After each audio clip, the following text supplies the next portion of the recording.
Okay, imagine this scenario for a second. You've got this pilot, right? Highly credentialed, director of aircraft maintenance for a whole corporate jet fleet down in Texas. Okay, yeah. Sounds like a serious position. Totally.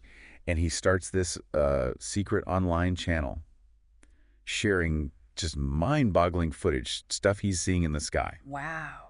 Okay, secret channel, pilot footage. Intriguing. But then, boom, No. silence. Channel's gone, videos, everything, just deleted. Gone. Completely. Completely. So what makes someone like that, someone so deep in the aerospace industry, risk everything, their whole careers, to share this stuff, only to vanish? Yeah. It's really unsettling. It absolutely is. And you're right. This isn't just, a casual observer we're talking about. This is a professional in a field where, precision, verifiable observation, that's everything. Exactly, which makes his actions and what happened next, I think, really significant. And that's really what we're diving into today. Our mission, if you will, is to unpack the specific kind of unnerving details of this pilot's story, we're calling him Steve, and the professional heat he faced for trying to share UAP footage, unidentified aerial phenomena. Right. UAP. We want to try and connect his story to maybe some historical patterns, of suppression in aviation, and think about what this kind of silencing actually means for all of us trying to understand these things. And this isn't just like speculation, is it? We have something concrete to go on. No, exactly. Our source for this deep dive is this really compelling audio piece. It's from a secure team, and it documents this firsthand account. It seems like a case of modern-day suppression, specifically around UAP. That's quite a claim. A first-hand account. Yeah, it gives us this rare glimpse into something a lot of people have only, heard whispers about. Okay, so let's set the stage properly then. You mentioned Steve, the pilot director of aircraft maintenance. What else do we know about him? Why is his background so key here? Well, like I said, he's the director of aircraft maintenance for this corporate jet fleet in Texas. And it's not just him. His wife is also in aviation, works as a stewardess. Ah, so the whole family is involved. Deeply involved. Right. They are professionally, deeply entrenched. This isn't a hobby. It's their livelihood, their world, which, as you said, gives their observations a certain weight. It's harder to just brush off. Definitely harder to dismiss. Okay, so knowing the risks, and they must have known the risks, what really pushed him? Why defy what he apparently called a secret code? Yeah, that's the fascinating part, isn't it? His motivation. He seemed to genuinely believe people had to know what was going on. He knew about this secret code amongst pilots, this sort of unspoken agreement not to talk publicly about UFOs. An unspoken rule, yeah. I've heard of that. But he made a deliberate choice to break it, to get this footage out there, even though he tried to do it anonymously. It really suggests, I think, a strong conviction that this information was just too important to sit on. That takes guts. So anonymity was the plan. How did he manage that? Well, he and his wife set up this YouTube channel, called it 2-Force. 2-Force, like TWO. Yeah, PWO Force. Yeah. It stood for Texas Unidentified Flying Object Research Center. Clever, huh? Yeah, Texas. 2-Force. Okay. So this was their way to share things without, they hoped, putting their jobs on the line immediately. Exactly. And the footage itself. Pretty remarkable stuff. Tell me about it. What did they actually share? Okay, so the very first encounter they posted, it was captured while they were flying one of these corporate jets, shows an anomalous diamond UFO just outside the window. A diamond. Okay, that's specific. And anomalous how? Well, Steve was clear. Definitely not a plane. And crucially, he said it was not showing up on radar. No radar hit. That's significant for any pilot. Hugely significant. And then there's this other layer, this diamond UFO. It was apparently linked somehow to the famous Cash Landrum incident. Wait, the Cash Landrum case from, what, the 80s? In Texas? That's the one. Happened about 30 years before Steve's sighting.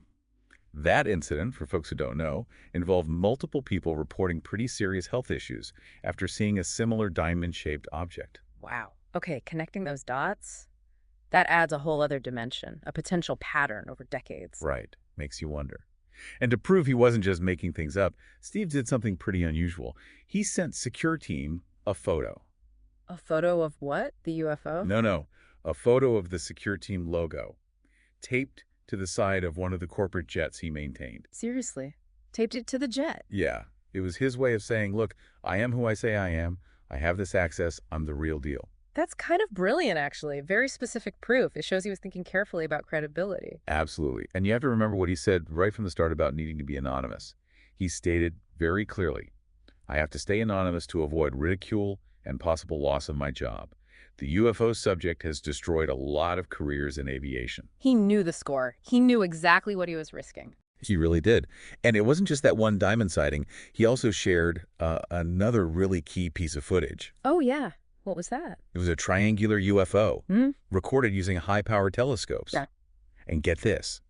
It was seen moving right above the lunar surface above the moon. Above the moon. A triangular craft. That's what the footage apparently showed. So you see, it wasn't just a one-off thing. Yeah. This Two-Force channel was putting out some seriously incredible observations. Okay, so multiple compelling sightings, attempts at anonymity, proof of identity, which makes the next part even more jarring, the shutdown. Exactly. Yeah. So after some time with no word, the secure team host gets an email from Steve. Yeah. And the subject line was just blunt, stark. Yeah, did it say? Just Two-Force channel deleted. Oof, just like that. Yeah. Chillin'. Yeah.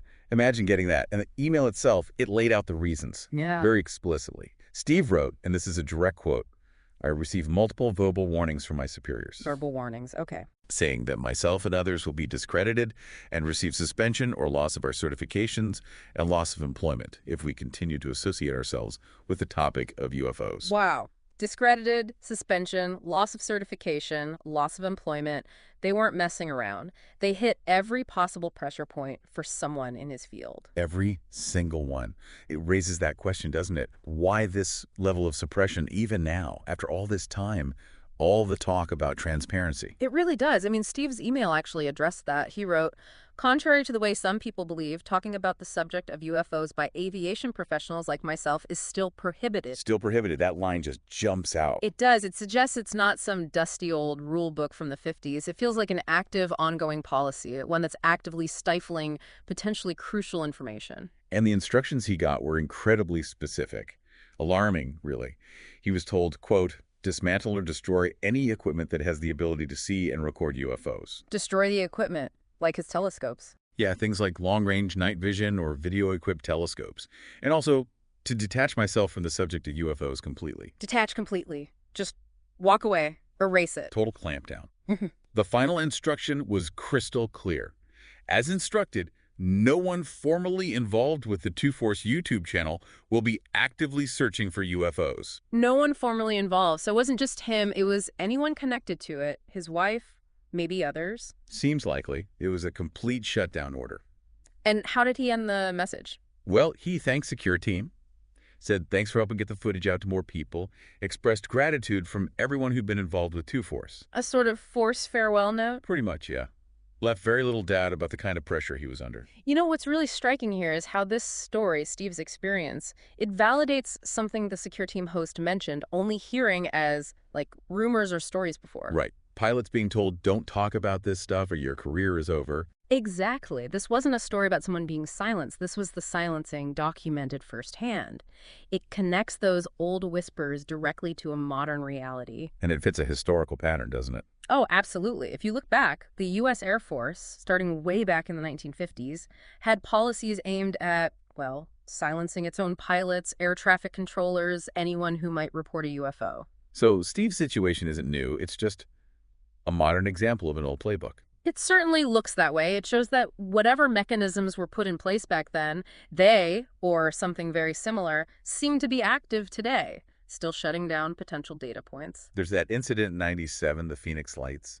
That always comes to mind. Well, yeah, Phoenix, a classic example. You had multiple commercial airliners, right? Pilots seeing this bizarre row of lights appearing in the sky. And they were talking to each other over the radio, asking, are you seeing this? What is that?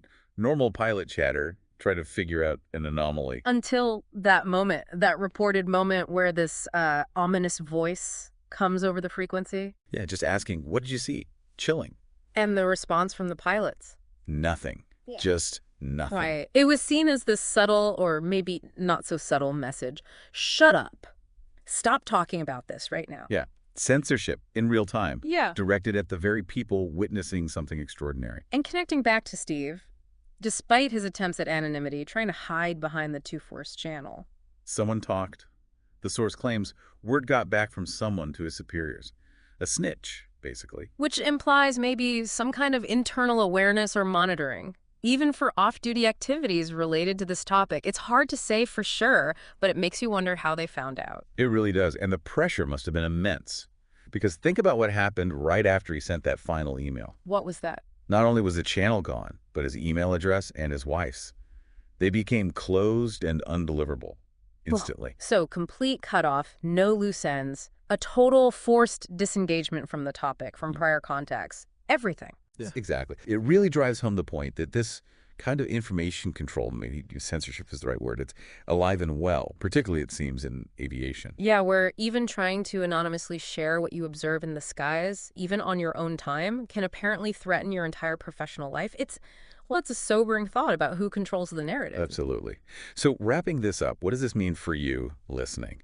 Steve's story, it's this raw, kind of undeniable look at the consequences, real, immediate consequences for professionals, aviation professionals, who engage with the UAP topic, even when they try to be careful, try to be anonymous. Yeah, this deep dive, I think, it really shows how easily critical information, potentially vital data from credible people inside these industries can just disappear, be suppressed. It's not just a conspiracy theory. Steve's account suggests it's an active practice. So here's something to chew on. If the people with the most direct experience, the pilots, the maintenance directors, the folks actually in the environment where these things might be seen, if they're pressured into silence, what does that do to our collective understanding?